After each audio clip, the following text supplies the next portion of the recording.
She declared, "I'm keeping my dating apps active until we're engaged, just for the ego boost." I nodded. Fine by me. Then I reactivated mine, too. The notifications she saw on my phone during dinner prompted her to delete everything instantly. I'm 31, male, and was cooking dinner when my girlfriend Nora dropped this bombshell.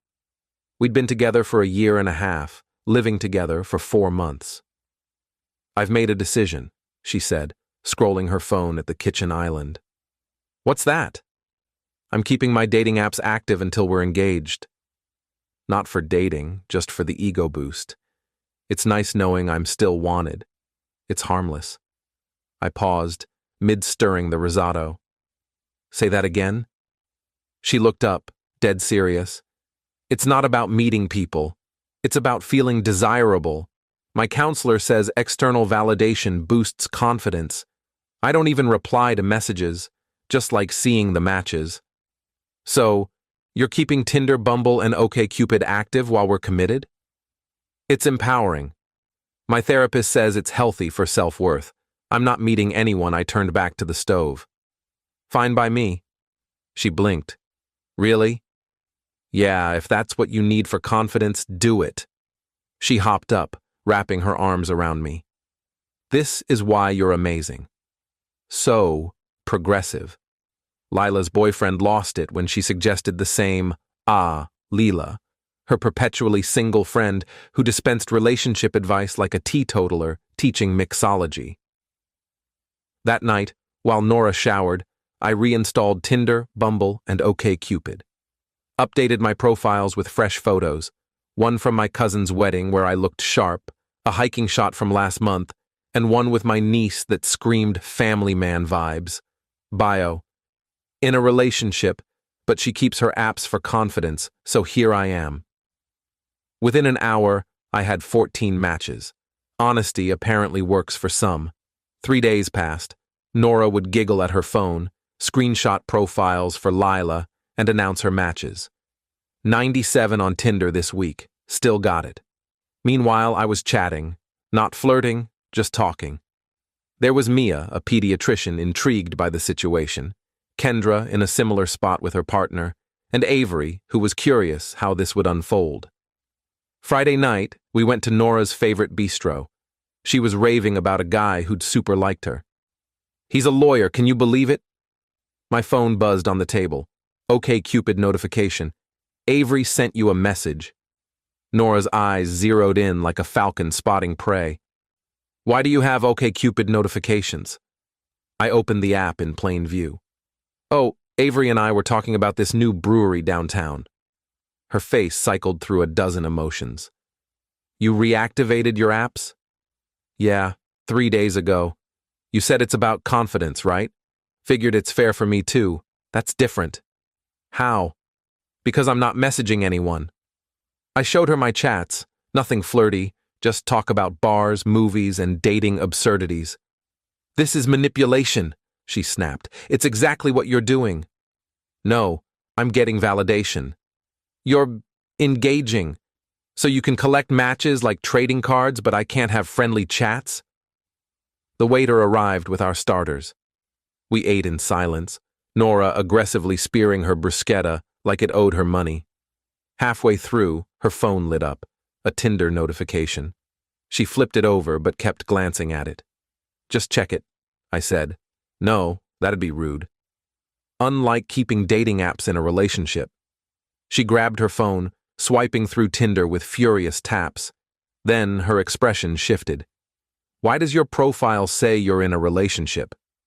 "Because I am. That's sabotaging me." "How does my profile affect yours?" She showed me a message from one of her matches. "Is your boyfriend the guy who's upfront about his girl keeping apps?" Wild move. Props to him. We'd both matched with a guy named Ethan who'd pieced it together. Small world. Update 1. You asked for an update and it's a doozy. Post-dinner, Nora went full meltdown. She didn't delete her apps. That'd be admitting fault. Instead, she revamped them. New photos, including a stunning one from her friend's bridal shower. Bio: Taken, but keeping my options open. Not here for drama contradictory much. But here's the twist. Avery, the therapist specializing in relationship dynamics, and I had been discussing modern dating, attachment theory, and micro-cheating. Nora found out because she snooped through my phone while I slept. Saturday morning, I woke to her perched at the bed's edge, my phone in hand. "Who's Avery?" "Someone I matched with." I mentioned her. "You didn't say she was gorgeous." I glanced at my phone. She'd scoured my messages, photos, even my search history. "Find anything good?" "You searched projection in relationships." "Yeah, after you called me manipulative for doing what you do." She threw my phone, missed, hit the headboard. "This is different. You're emotionally cheating. By having normal chats, you're discussing us. You screenshot my texts for Lila. Lila's my friend. And Avery's just someone on an app which you said doesn't count." She stormed out, texting, "I'm at Lila's." "We need a break." "Fine." I hit the gym, but Nora's entitlement went supernova. She changed her Facebook status to "It's complicated" and posted, "When you think you know someone and they reveal their true self." Mental health check. How do you handle emotional betrayal? Hashtags, #narcissistic abuse, #healing journey. 63 comments in an hour. Her mom called, asking what I'd done to her sweet girl. I posted my own update. A screenshot of Nora saying she'd keep her apps, followed by her freaking out when I did the same. Modern problems, modern solutions. Her sister, Quinn, commented, "LOL. Nora thought she was slick." Even Lila commented, "This is kind of fair?" Then Nora matched with my coworker, Derek, on Tinder and sent him screenshots of my emotional affair with Avery. Derek forwarded them. "Mate, your girl's odd. These are just chats about podcasts." But the kicker, I saw Nora's post via mutual friends. Avery messaged, "Your girlfriend's a case study in entitlement. With your okay, I'd love to use this anonymously in my next article." I agreed. Update 2. Monday morning, Nora returned, not to apologize, but with a pitch. She'd made a PowerPoint, Relationship Agreement 2.0. Terms. She keeps her apps but doesn't message. I delete mine. I publicly apologize for emotional cheating. I pay for couples therapy. I block Avery. She gets full access to my phone. I don't get access to hers for privacy. Non-negotiable, she said, wielding a pointer like she was pitching a startup. No. You can't just say no. I did. Then we're done. Okay. She didn't expect that. You're throwing away our relationship over some random woman? I'm ending it because you demand different rules for yourself. She cried, not sad tears, furious ones. You set me up. You made me look unhinged. You did that by demanding rules you won't follow. Then the guilt trips. I told my parents we'd probably get engaged soon. My friend's wedding is next month. I RSVP'd for us. I renewed our lease thinking we'd stay together. That last one was a lie. Our lease isn't up for 3 months. She left, taking my favorite jacket, my PlayStation, and, weirdly, all my USB cables. Tuesday, it escalated. She super liked every guy I know. Friends, co-workers, my dentist. She messaged them, since my boyfriend thinks it's fine to explore options while taken. My friend Jamal screenshot her message. She knows you're done, right? She was telling people we were still together while trying to date them. Mind-boggling. Wednesday, the real chaos hit. Nora matched with a guy, Logan, who was Avery's ex. Logan knew about Nora because Avery shared the story. They're still friends. Logan took her on a date, let her vent about me for 2 hours, then said, "You know I know Avery, right?" She showed me everything. You're as draining as she said Nora called me at 2 a.m., yelling that I'd tainted the dating pool against her. I didn't do anything. You're facing consequences. You turned everyone against me. No, your entitlement did. She hung up, blocked me, then unblocked me to send 17 voice memos calling me a narcissist. Update 3. Friday, I expected calm. Wrong. Nora showed up with her mom, Ellen, and Lila for an intervention. For me. Ellen, you need help. My daughter's worried about your mental stability. My mental stability's fine. Stable people don't ruin relationships. I didn't ruin anything. I matched her energy. Lila, you twisted this to make her look bad. How? By doing what she did and her calling it wrong? So it was wrong? Silence. Nora whipped out her phone. I have 237 matches now. That's how wanted I am. You threw away someone everyone desires. Then why are you here? To get my stuff. You mean my PlayStation?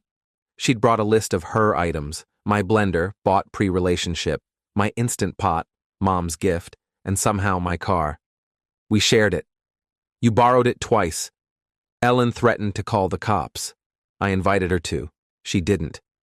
They left with Nora's actual stuff, her clothes, hair curler, and half-used makeup. Saturday, it got wilder. Nora told her matches I was stalking her on the apps. One, Kyle, an IT security guy, dug deeper and found Nora had created 3 fake profiles to catch me cheating. Jenna, a Pilates coach who loved camping. Mandy, a doctor with a labradoodle. Claire, a tech entrepreneur into open relationships. I'd swiped left on all, done with apps post-breakup. Kyle sent screenshots of Nora raging in his DMs, saying I was probably not into women for not matching her traps. Sunday was the finale. Nora showed up, no makeup, in the dress from our 3rd date, crying. I deleted them. All the apps. Gone. Good for you. Don't you get it? I choose you. I don't need anyone else's validation.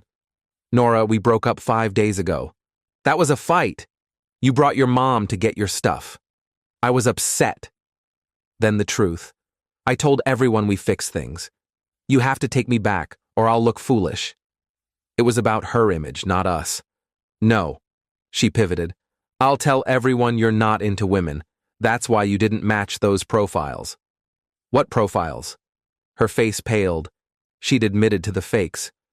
I mean, goodbye, Nora. Final update. 3 weeks later, here's the fallout. Nora's dating Chad, met on Bumble the day after deleting her apps for me. Per mutual friends, she's told him about her toxic ex, threatened by her charm. Chad's already wary about her active profiles. Lila apologized. She saw my screenshots and realized she'd enabled Nora's toxicity. We're not buddies, but she commented dodged a missile on my last Instagram post. Ellen sent a $3,400 emotional damages bill, Nora's therapy, she's not in therapy, lost wages, she's unemployed, living off her parents, and defamation for telling the truth. I framed it, hangs in my hallway. Avery and I met for coffee as friends. She's in a happy relationship, but found this saga riveting professionally. Her article, Online Dating and Entitled Behavior, a Case Study, got published. I'm Subject X's ex. Logan, Avery's ex who dated Nora, said she spent their date discussing her match count and showing a Google Sheet tracking matches stats. Height, career, car, partner potential. He called it a Black Mirror episode in real life. Nora's fake profiles are still active, Kyle confirmed. She's using them to catfish others, testing fidelity. She matched with her cousin's boyfriend, sparking family drama. Her aunt called, asking if Nora was always like this. I said yes. I deleted all apps post-breakup. Dating's on hold. I'm focusing on work, the gym, and the calm of not having my texts screenshot for group chats. Last week, I saw Nora at a cafe on a date, showing her phone. I have 412 matches, but you're the only one I care about. The guy looked uneasy. As I left, he stopped me. You were behind us, right? Yeah. Her ex? Yep. The one whose girlfriend kept apps while together? Nora went pale. That's me. He looked at her, then me. Thanks, man. He left. Nora texted, You ruined another relationship. I didn't reply, but laughed. Moral.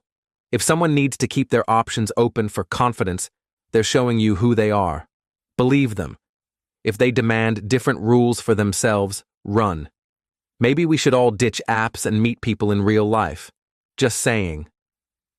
P.S. Nora, I know you're reading this. Lila said you stalk my socials daily. Chad knows about the Google Sheet. He thinks it's creepy. Also, your fake profile Jenna super liked your uncle. Fix that. Peace.